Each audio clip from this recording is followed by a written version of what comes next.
What's going on, guys? It's your boy Zerk.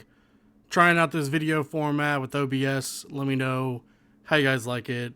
Sorry if it's a little awkward at first. I'm trying to get this down.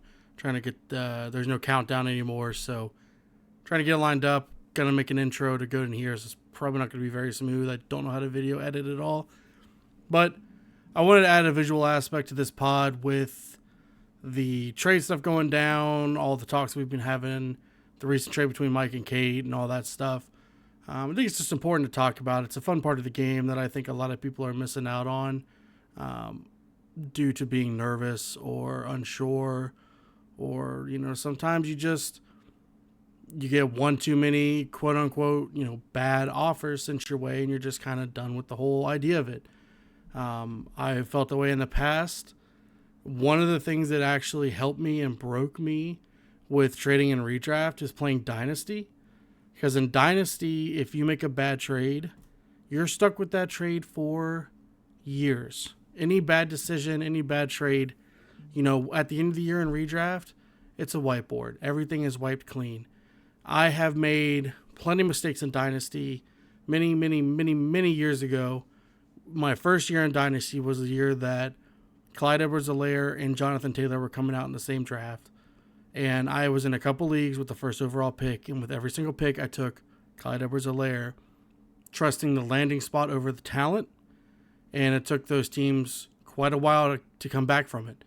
Because after you made the pick, and then once you get through the first half of the first year and realize that Clyde Edwards-Helaire isn't that guy, it's a little rough. And then I circled back, and 2 years ago I had the same thing where I was drafting Quentin Johnston with the first pick, thinking that he was going to be good. That initial year was really bad. Year two, you just kind of, at that point, you got to hold and pray. And then here we are, year three, and he's banging. I'm a lot better, I like to think, at Dynasty now these days. This year, I play a lot of Superflex. So I was scooping up, Jackson Dart, Emeka Egbuka at the end of the drafts because people were fading him, reaching on a lot of the rookie running backs that were coming out that haven't produced so far. Like Caleb Johnson was going ahead of Egbuka and Dart. RJ Harvey was going ahead of Egbuka and Dart. It's a lot different in Dynasty. It's a whole other topic, but that was one of the things that helped me. If you want to really see like repercussions from your actions, if you get in there and you make 2-3 bad trades that have a bad rookie draft, you're fucked. And you're rebuilding for a long time unless you just leave the league and orphan it, which is honestly a lot worse than just getting through it. Anyway, enough about Dynasty. That's just one of the things that helped me out here. Another thing I want to talk about is, and I know there's been a lot of talk about bad trades or getting bad offers. You are never going to receive the perfect offer on the initial trade request or proposal because people are worried about overpaying. They have no idea how you're valuing the player or how you value players in general unless they talk to you, which doesn't sound like it's happening a lot in the group chat. I would advise, first off, let me show you guys a tool here. This is a trade calculator, trade analyzer. I'm not a fan of these. If you want to see if you're in the ballpark or if it's even close, or you want to kind of get an idea on what a player's worth, you can come to any of these trade analyzers, and what they'll do, if I just put in 2 random names here, let's just do I don't fucking know. Holy shit. This is what they give you. You get a value, you get the player, what they say it's worth, but a lot of it's locked behind content to get anything else but this. One of the things I don't like about this is, okay, they're telling you that Trey Benson is worth this value here at 30.9, and the Jalen Milroe is worth 8.8. So let's say you're the Trey Benson owner, and you go, okay, that's way too cheap for a quarterback. I don't want to make this trade for Jalen Milroe, obviously. Where are you going to go? Where on this website, where are they going to show you, unless you pay for premium shit that you don't need, or sometimes they don't have it at all, where are you going to go to find out how this website is going to value players around Trey Benson or at this price? And one of the things that I found probably 3 or 4 years ago on Reddit, I'm going to close out of this trade analyzer because it's bullshit, is there was a user named Peaked in High School. It's the name of this website, peakedinhighschool.com, legit.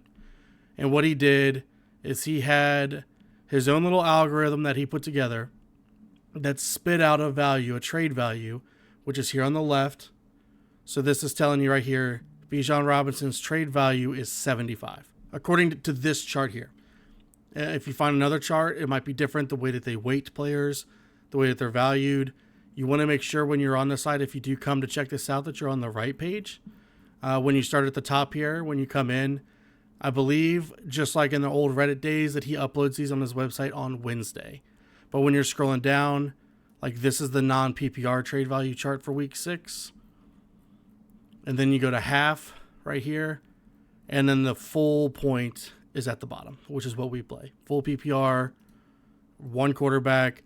This is how they're assuming that the rosters are constructed to also help weight this. Because the league's a little deeper, prices will change a little bit, but not super drastic.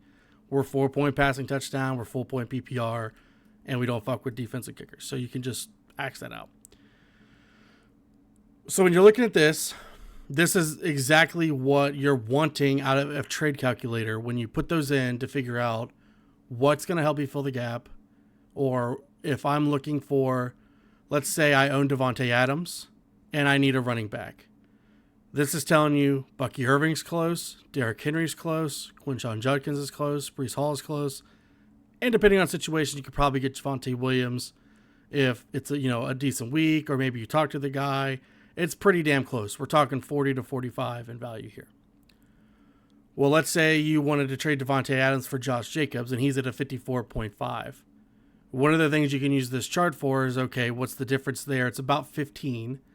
But when you're in a 2-for-1, you have to understand that if you're going to do a 2-for-1 trade, a lot of times the player sending off 2 players has to overpay a little bit because of how these are weighted. I mean, you're tiering up into another player.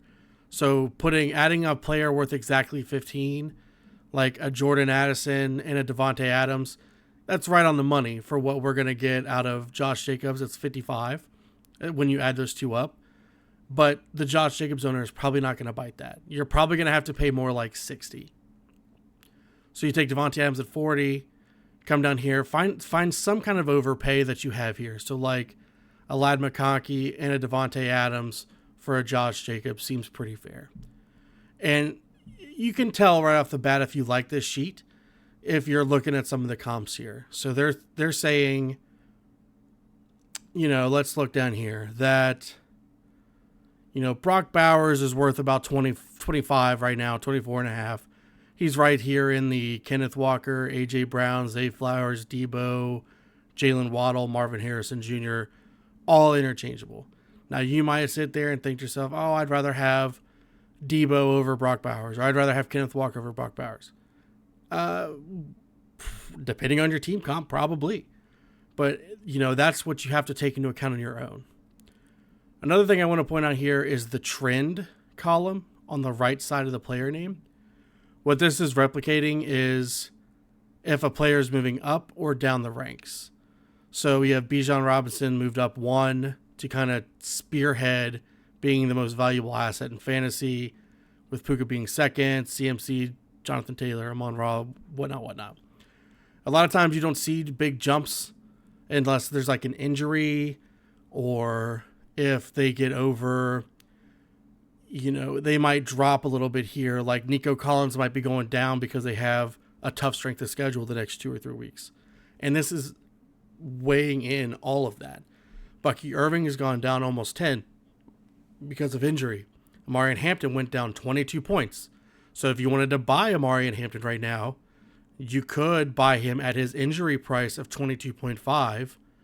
But if he was healthy, he's a 44.5 valued player, and he's more like up here. in the Nico, Drake, London, Emeka Buka, CeeDee Lamb, Garrett Wilson area, Kyron, Ashton Jeanty, Javonte Williams. He's right in here. So I would advise everybody to please use this tool. I'll link it in the chat. But what I will say too, again, everyone's initial offer is going to be low.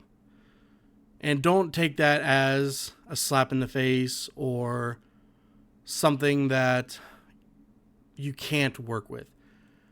Because everyone's nervous. They don't want to overpay. If I send you a trade and you accept that thing, I'm going to immediately go, fuck, I overpaid. I paid too much.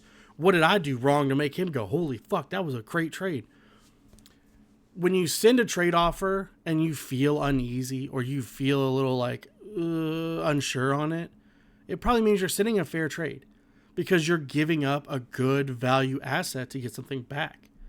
You're not going to swindle anybody in this league. Everyone is too good. If you go to YouTube and all your trade advice is on the buy low, sell high bullshit, and that's how you're trying to buy and sell players, you're never going to get in this league. That's an old school shark term for like 2010 Yahoo Fantasy work leagues with your buddies to, build a super team throughout the season because people don't understand. Everybody knows now. It's 2025. You can find fantasy advice in 10 minutes for every one of your players. You can go and look at rosters. You can look at everything. I mean, you can find everything you want to know about Jahmyr Gibbs' fantasy value right now and the team around him right now. You spend 5 minutes on TikTok, you got all the fucking info you need. So it's one of those things you're not going to get anybody over. If they come in and say buy Justin Jefferson low, that doesn't mean you're going to send somebody fucking Mike Evans for Justin Jefferson. A buy low is like he's struggling. If Will was a perfect example. He was 0-4, Justin Jefferson. He needed to make some trades. He moved some other assets and held on to Jettas. But a buy low means you're not going to send him Jahmyr Gibbs, Barkley, or Cook. A buy low is like, hey, let's bump down to like Kyron Williams and see if we can gain like 5 to 10 points of value on a trade chart. It's not, let me package deal fucking Jalen Warren and Ricky Pearsall and then, I don't know, Dak Prescott for Jettas and whoever his quarterback is. It's not, buy low doesn't mean send dog shit. Buy low just means a player who's probably unobtainable or that you have to overpay for. There's a window to make it fair. And when they tell you to buy high on a player, it's a little different. It's somebody who probably was available at a certain value, like Ashton Jeanty at 47.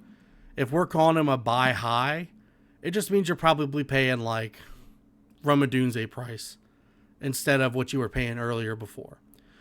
It's very perspective based, and everyone values players different. When I look at trades, personally, and I hate giving up this little inside shit because it's going to fuck me going forward. I know it. I always add a little bit more weighted value to running backs than any other position because of the positional scarcity, because we start 2. When you look at it, there's 12 teams, there's 2 running back slots. You have to start 2 running backs a week. If you're in a position like, I'm not dogging on Joey, I'm just using him as an example. He has Devon Achane, and that's pretty much it. If he loses Achane, he's cooked. If Achane stays healthy, he's fine, but he's still struggling to find a consistent running back 2. I like to be like 3-4 of them boys fucking deep. That way I know I always have somebody I can trust to start or give me something, and I'm not rolling out like a Rashad Smith or something that he's got going on and hoping to get like 3 to 5 points. Again, I'm not dogging on Joey. I'm just using him as an example because that's how something played out in the league.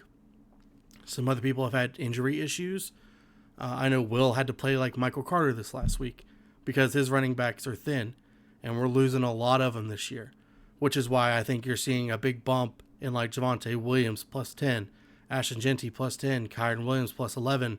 A lot of these big dogs here are weighted more. Puka Nacua is the highest scoring player in fantasy, yes. He's the number 1 scoring player. He's breaking all kinds of records, but he's still not valued as much as Bijan Robinson because that's how important running backs are. So I might even add 2 to 3 points just based on this chart because I just value running backs more.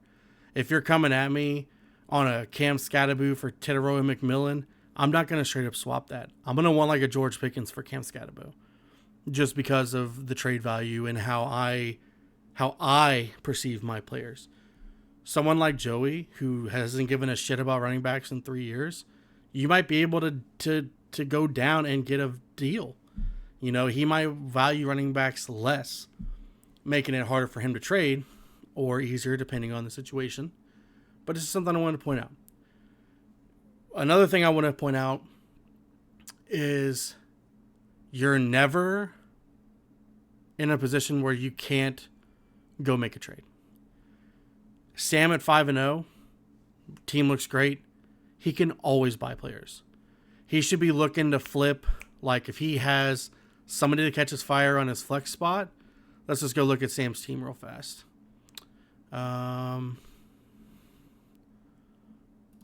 Carolina Reapers 5-0.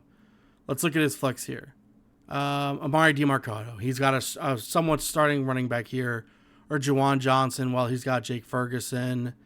You know, if he wanted to upsell somebody here, like he won, quote unquote, Hassan Haskins off the flex. Look at this team. He's not fucking playing Hassan Haskins over any of these guys unless there's a bye week. So in a position like Sam should be trying to shop Hassan Haskins. He should be trying to shop like a Amari DeMarcado. He could probably shop his quarterback, because we just talked yesterday that there are 3 teams that don't have a top 12 quarterback in the league right now in scoring. He could be shopping any of those guys, and what I would be doing is I would be going to the league and I would be looking at probably the bottom 5 or 6 teams. Let's check on Will. I don't know. What does he need this week? Yeah, Alvin Kamara questionable. He started Michael Carter. Shit's looking a little rough in the trenches with Q tags. So, you know, if you're Sam, you can come down here, check the IR. He got Aaron Jones on IR, and he needs a running back. Why not flip him like Hassan Haskins and, you know, I'm just brainstorming this. I'm not saying this is the perfect trade. But, for instance, you come to a team that needs a running back. Let's look at, I think Jake might need a running back right now. I can't think off the top of my head. Rashad White, Jameer Gibbs, Kenneth Walker. No. We'll just go to Joey because I know he needs a running back. So you come to a team like Joey here. He's got, you know, loaded on wide receivers. You could probably tier up. If you come to this chart, you can find Hassan Haskins on here somewhere. Or, you know, maybe not if he's not valued or weighted high enough. So pretty much, if they're not on the chart, it doesn't mean they don't have value. It's just the league that he's projecting here isn't as deep. So let's just say Hassan Haskins is somewhere in here, like, let's put him somewhere 0 to 5. Let's just throw him in this category here. These are the players you could get for Hassan Haskins. If I was, you know, the guy's never going to play on Sam's team, and it's a temporary bandage option. So why wouldn't you come to a team like Joey and trade him Hassan Haskins for Travis Hunter? See what he thinks. Travis Hunter has potential upside as the season goes on. They just lost Britton Strange. I'm sure Joey knows that, but the idea of having a second running back on the roster that could potentially be scoring 10 instead of 6. I know Joey has the other half of this, but you know that's the kind of things I'm saying. Go buy a hurt player. Go look at like for instance, Jake's traded for. He's got Brandon Ayuk on PUP. He's got Jaden Reed on IR. Christian Watson on PUP. He just had, you know, Terry McLaurin hasn't played a game yet, and Jake's struggling. You know, he's 1-4. Come shoot a healthy player or two and try to 2-for-1 Terry McLaurin with a couple of flex options. And who cares if you lose a game? You're 5-1. If you get to being 7-1, 8-1, and you look back 4 weeks from now and you've got, you know, Terry McLaurin's dropping 15 and 20 points a game and you traded away 2 guys putting up 6, 7 each, you know, that benefited Jake in the short term and it benefits you in the long term. If you're a bad team, you should be trying to flip players to try to get back into it. You know, if you're casing right now, you're in a lot of trouble. And if you're going to save this, you need to save it fast. I would be trying to shop Trey McBride. You come on here, where's Trey McBride at? Because he's like the number 1 tight end right now. He's right up here with Emeka Ibuka, CeeDee Lamb. He's by far running away with number 1 tight end. If he could come away with like, 45 in value, come down here, give him like 50 in value. You shoot him like a Kamara and an A.J. Brown. He's probably taking that for Trey McBride. You shoot him a J.K. Dobbins and a Cortland Sutton. He's probably taking that for Trey McBride because he needs depth. He needs help. And if he doesn't make the trade, you're not going to come back from this off waiver wire alone. That can't happen in this league. The league is not won in the draft. That is for sure. But when you run into injury issues, if you lose 2 or 3 guys to injury and you've got 2 or 3 guys that aren't performing, all of a sudden that's a 30-year roster that's not where you want it to be, and you have to make a move to try to fix it. You have to. And Will and Mike are the perfect examples. They have been flipping and trading and big wheeler, cat dealer, the last 2 weeks trying to get shit rolling, trying to get things moving. Kate made a big trade out of nowhere. The Saquon and Lamar for Pittman and the Scatterbo trade. There's always a reason to be looking. If you're at the bottom, trying to scratch and claw your way back. If you're at the top, trying to benefit yourself by, I don't want to say preying on those teams, but you can help those teams, but also help yourself.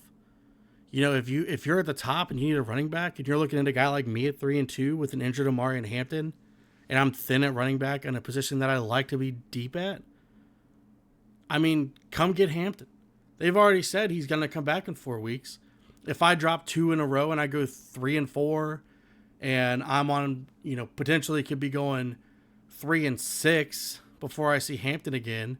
If I'm 3-4, panicking 2 weeks left to see my guy, that's when you swoop through and go, hey, player, I got this and this for that. And I'm probably, anybody would probably be like, I need the wins. I need to try to make it into the playoffs. It doesn't matter if you're first or if you're 7th. As long as you're in the playoffs, you have a chance. Every year. That's the goal, is just make the playoffs. It doesn't, you could get in there fucking bleeding, scratched up, fucked up, team looks like dog shit in 7th place, and then you've got all of a sudden 5 of your players have the easiest playoff strength of schedule and you roll that shit. Or you crawled your way back and Sam's got 2 or 3 injuries at the end of the year and all of a sudden it's anybody's game. That's what I'm getting at. But another thing I'd like to touch on here is I love being the one to receive a trade offer. I don't really like sending it out. If I'm sending out a trade offer, I've probably already contacted you and we've spoken about players and this and that and the third to try to get an idea on what you're looking for, what I'm looking for, just kind of testing the waters. But if you shoot me a trade offer, I feel like I immediately have the upper hand in the way that I want to steer the trade to go. So, because if you offer me, I don't know, let's pick on somebody else. Let's go to Amanda's roster. Let's say she offers me Drake London and Travis Etienne for Amari and Hampton, and he's healthy. I know right off the bat, she's looking to move London and she's looking to move Etienne. I don't know. Maybe that means she doesn't like those guys. Maybe she's actually trying to send me a fair trade. But what I do know is that she's willing to move those players. And what that gives me the ability to do is to build a counter package back based on what I like out of the trade that I've received. Or I can hit her with a response, say, hey, I like the London and Etienne for Amari and Hampton, but I'm a little worried about this and that. Do you think, maybe instead of Etienne, you throw me Pacheco instead because of, I don't know, I've already got a Jaguar on my team or something like that. You control it kind of like a chess game at that point. They've put the ball in your court for you to take it and score. If they send you an offer where there's no pieces you like, but you kind of see what they're going for here, if they're trying to move a wide receiver and a running back for your wide receiver, you can tell they're trying to tier up their wide receiver and use their running back as the value piece to get there. So even if you don't like the running back, you can go, hey, I know you're interested in Garrett Wilson, but I don't like player X that you sent me. However, if you send me this wide receiver instead, I can meet you in the middle at this running back and even send you back this. It gives you a lot of the room to work it. But what I do advise is if you're going to send a trade out, just reach out first. Figure out how somebody gauges players. There are some people that I've played with who go, I will never fucking trade this player because I took him in the first round, and if I don't get a first round player back, I'm not moving him. 6 weeks from now, half the players taken in the first round aren't going to be worth first round pick. 2 or 3 of them are probably hurt, and there's 3 that really excelled. You can't value based on the draft. You can't go, well, I took this guy in the 5th round. I'm not going to trade for a 9th rounder. Throw that out the window. That doesn't exist anymore. That's not a thing. After the draft, that is gone. And with the amount of data we have now being 4 weeks into the season, we kind of are where we are right now. We're starting to see trends. What teams are good, what teams are bad, who's passing the ball, who's not, who's losing their running back job, what defenses are good, what's the playoff schedule kind of breaking down to be. Now we're having to worry about bye weeks. When you're drafting, you don't really give a shit. But then you click forward a couple weeks and you're looking ahead and you're like, oh, fuck, I'm 1-4 and I'm guaranteed a loss in week 8 because I have 3 guys on bye. You should be trying to shop one of those guys as much as you like them. Don't add extra value to your players because they're your players. You can like them as much as you want, but it doesn't change the outcome or the production or what you think is going to happen. I can sit there and stubbornly pound my fucking fist on the desk for Jameson Williams to turn it around. And if somebody comes and offers me a deal and I go, nah, dude, Jameson Williams way better than that guy, even though they're ranked the same, you can't have that my player bias. Everything has to be looked at from like a third party. And when you're building a trade, you almost need to build it for the other team, if that makes sense. Like, if I'm trading Will, I need to fucking get into my zone. I need to put on like futures, fucking DS2, zone the fuck out, and just imagine that I'm Will and what the hell would I want from my team. Or what pieces would he need? He's weak at running back. Awesome. But am I going to send him the worst fucking running back on my team? It's probably not going to help him. But am I uncomfortable sending him my best or my second best running back on the team? Yeah, I'm fucking a little uncomfortable sending him my best or second best running back on the team. But what are you getting in return? You're getting in return one of the better players on his team. And there's just a lot to look at here. I just wanted to kind of give this tool to you guys. You don't have to use it. This is just something that's really helped me. This is specifically for redraft. This guy does have like a Patreon or something that you can get this sheet early. I think you can pay money to have a custom sheet made if you wanted to like go with our format and have him do his algorithm based on our league's layout. You don't have to do all that. I mean, going off of this is fine. It just needs to be a little deeper. Because, I mean, the guys that are missing the cutoff here on this list are guys we're still fucking rostering because our league is so deep. So they need to the list needs to probably be 30 rows longer to fit everybody in that could possibly be on a team or in free agency. I don't see Ray McLeod, and we just talked about him yesterday, and he could potentially be starting on someone's team here. But, I just wanted to kind of breathe some life, breathe some confidence and whatever into the trade. We were talking last night how one-sided that trade between Mike and Kate looked right off the rip. It does. It looks really bad. But what if Saquon does suck?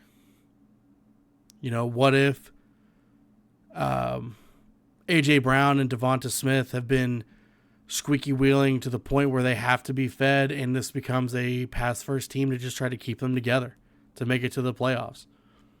What if the Eagles could lose?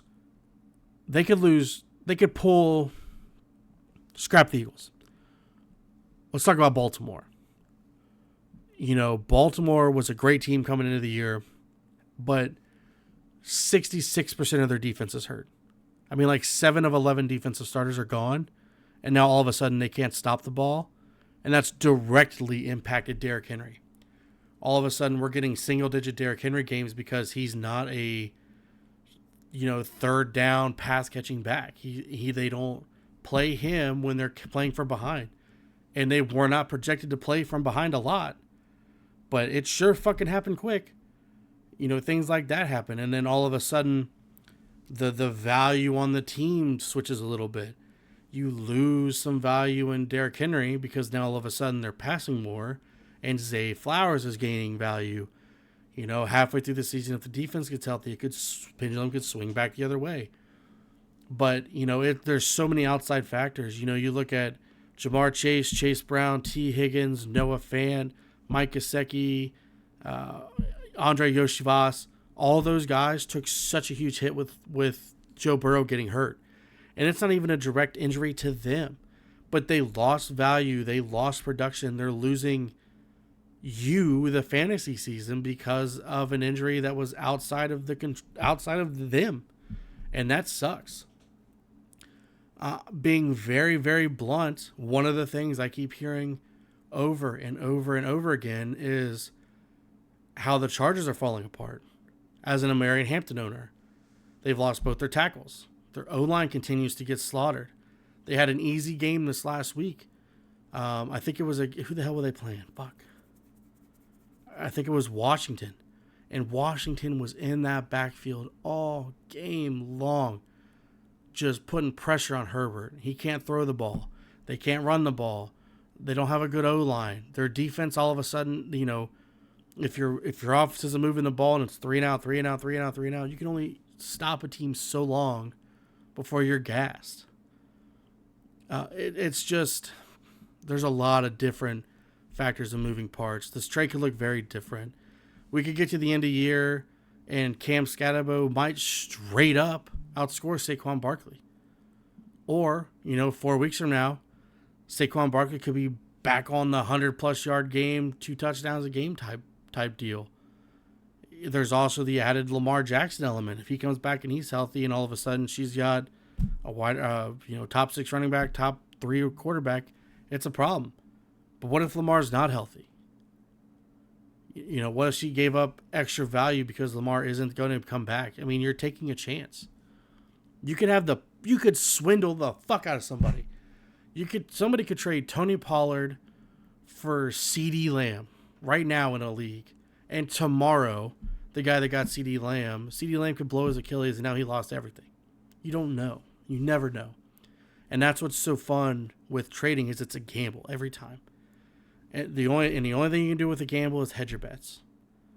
I have come to Keith like 3 out of 5 weeks trying to get Brian Thomas Jr. and we can't come to an agreement. And it's one of those where there's only so much I'm willing to pay and only so low I'm assuming he's willing to go. And I don't know how big that gap is. I genuinely don't. Maybe a Travion Henderson straight up gets Brian Thomas Jr. at this point. At one point, I think we were talking like a Brees, BTJ, Amari and Hampton, like a Chris Olave type 2-for-2 thing. And looking back, I'm glad I didn't make the deal. But do I still want a piece of the Jags? Yes. I still want Nico Collins. I still want BTJ. I still want Alvin Kamara. I still want Jalen Warren. I still want Mike Evans. I still want Jordan Addison and Chase Brown, even though they haven't done anything, because it's the fun of the dice roll when you're buying players that have struggled, and you can kind of gain that value. You're like, what if I can get 10 points of value and then all of a sudden BTJ comes back to life? It's that upside. It's that coin flip. It's that dice roll. It's just like putting in a parlay on FanDuel.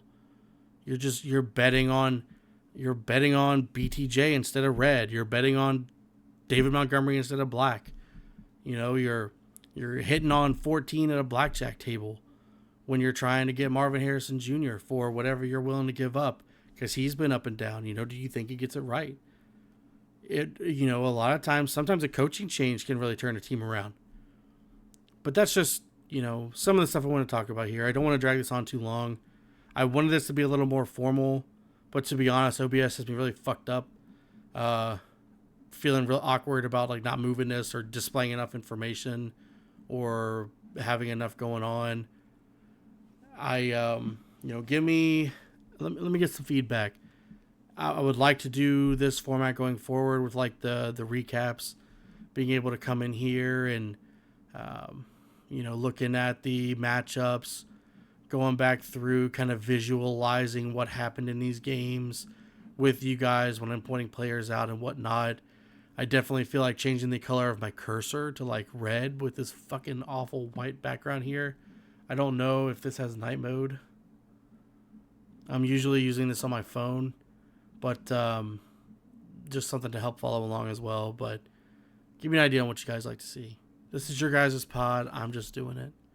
I want to be entertaining and give you guys content that you'd like to see. But hit me up. I'm going to drop this on, I believe I can upload this still to Spotify as a podcast in video format, because I've seen other pods where you can switch between audio and video format when you're on Spotify to view or just listen. And I believe I'm going to try to upload this to YouTube for the first time as well and see how that goes. And for anybody who doesn't have Spotify, doesn't want to pay for it, that's a free option if you use another streaming service. To try to jump in and enjoy this content with us. But much love. I appreciate you guys for everything. If you ever have any questions, if you want to hit this up, if you want to pick my brain as a commish, I always try to stay non-biased with any kind of trade questions, this or that. The only time I'll ever point you in another direction if it's a player that I'm actively trying to trade for, because I don't want to say, hey, your trade isn't good enough or your trade sucks. And then 6 hours later, you see me getting the player you were trying to get. And you're like, well, you shot me down, or, I ended trade talks because you told me to, or you told me this wasn't going to happen. And then you went and stole my player. It's only happened one time this year. I only have one time in all the years we've been here, but hit me up.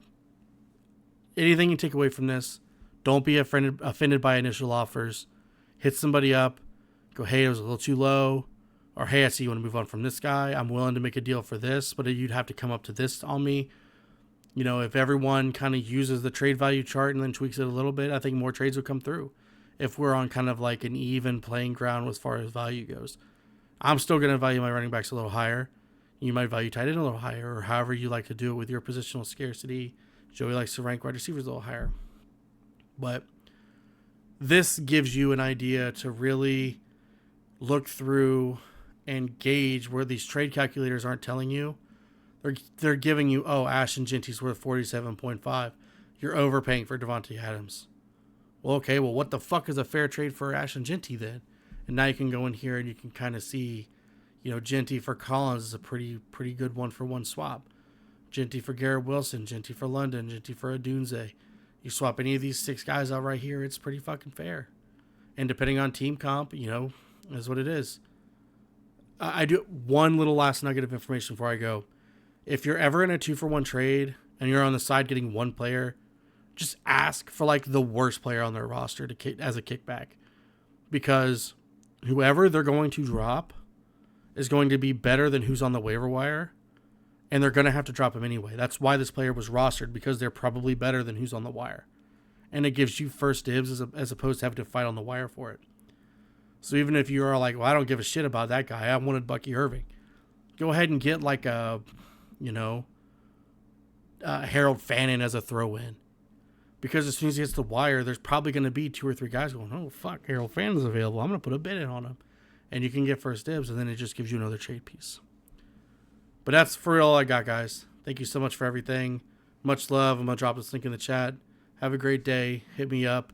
This is 3 pods in 3 days, so your boy's trying to pump it out, man. Much love. Cornblood FFL. Let's go.